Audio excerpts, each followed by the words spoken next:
Hey guys, welcome back. And today we're going to do another comic review. This time, John Carter, Warlord of Mars by Marvel Comics number 8. I haven't much John Carter comics. I mean, this is probably the only one I got free from this era as well. I don't have the other one, and I must say I like it. But I just bought it before because of the artist. Well, let's dive in, right? I'm going to show you. It's by, among others, Gil Kane. I love Gil Kane, although his work here is a little bit different than his work like in, the later Superman comics. That's where I learned that, who Gil Kane was and what his art was. And at first glance, I didn't like his art when I got those comics, but later I really start to appreciate it. So yeah, I got this, secondhand for a couple of bucks, and yeah, I read it. So what is this all about? I do not know exactly the whole lore of John Carter. I know that the lore is mostly that he is a guy coming from Earth. He is, well, in this iteration, I'm not sure what Dynamite does with him later, because Dynamite has now the rights to John Carter. That he is transported to Barsoom, which is Mars, and he is coming from Jarsoom, and Jarsoom is Earth, but his body is lying in a cave while his spirit or something like that is transported to Mars, and he has a body there. I'm not sure how that all goes and what the context is with that. I have no idea. I know that he has, because he was on Mars, he can jump high and far because of the gravity. How do you say? There's a different gravity, and he can jump far. But he has also has super strengths, so that's cool. And he is, has a relationship with Deja Forest, who is the princess of Mars. And there's other people there, friends and aliens and different factions and technology and crazy creatures. But yeah, so let's say John Carter is, surfing with Deja. They having a great time, and then one of his friends is called Kantos Khan. He is in love with this girl, and they are just, fooling around. And then we have this Martian guy. I have no idea who that is, but he is a warrior, and he has a history with John Carter. And but this woman is a little bit, she's it's called Lycia, and Lycia is acting a little bit weird. Although these two are in love with each other, and then. Kantos is a little bit persistent. And he said, "Hey, what's going on? Why are you acting so weird?" So then she reveals that she has a vision because of this crystal, and this crystal draws a picture in the sand, and that picture in the sand represents that Kantos is going to die, and she is scared, and she wants that he's going back to work for her father, who is I don't know, making weapons, etc., like a smith, and or he's a powerful person and he wants him to be a smith, and he said, no, I just want to wield those weapons, I don't want to make them. So there's a little bit, some back and forth with these two. But then people say, hey, what's this is magic, and others say that, hey, I don't believe in magic. And John Carter said this, I don't believe in magic too, which is a little bit weird because he's on Mars, with aliens and other stuff. So yeah, there's that. And he tells a story. He tells a story about that he on Earth went into a jungle on a safari, and he has been taken and by people from, I don't know, people that live there, and they are torturing them and burning them, and for reasons they.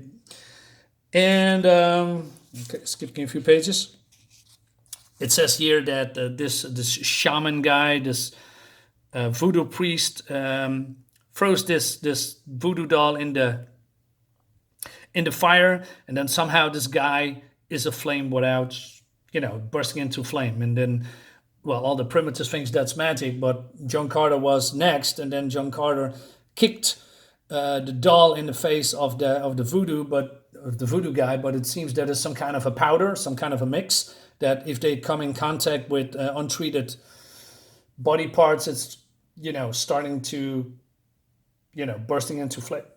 So he kicked the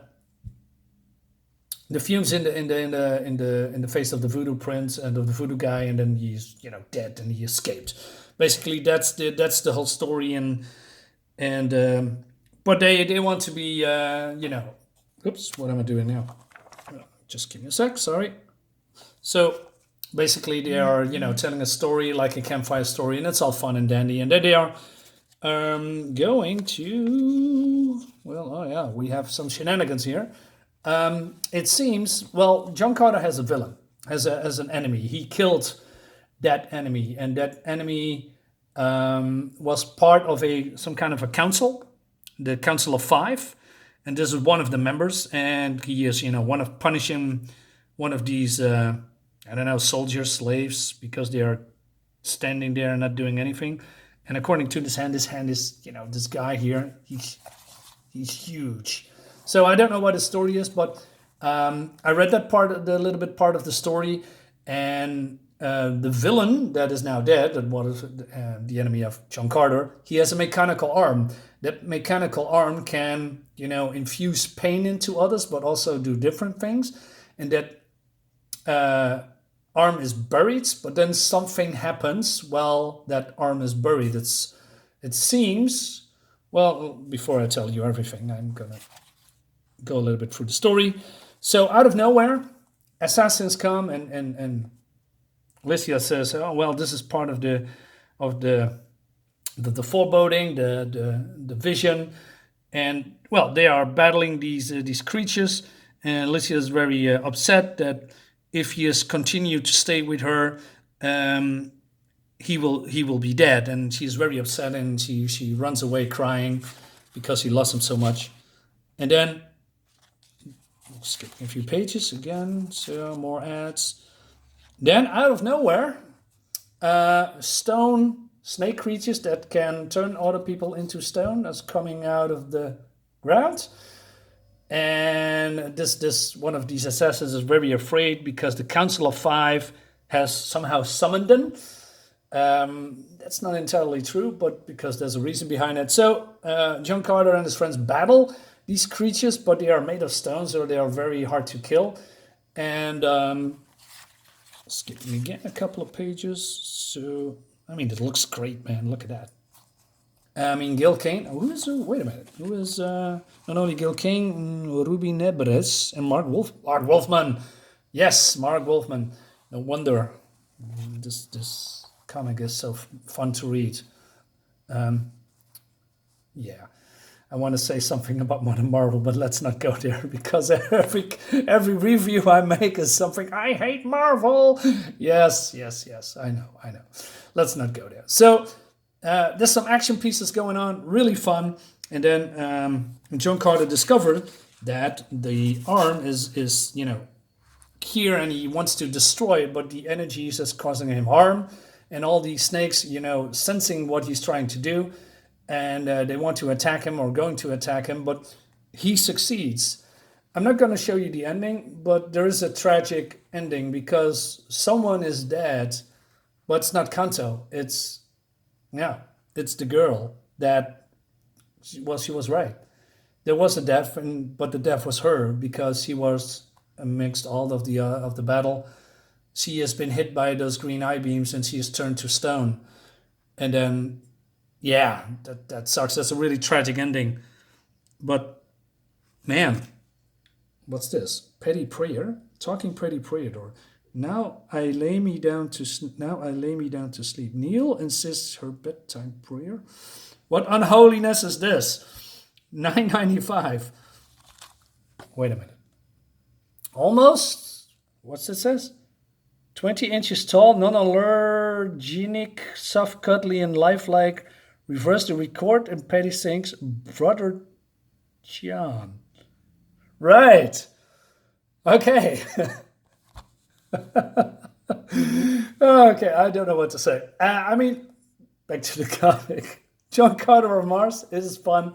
I like it. I try to get other comics as well. It's gonna be hard because I have to pay exuberant prices for comics like this outside of my country. But let's see what happens. Hey guys, thank you for watching. See you next time. Have a nice day. Bye.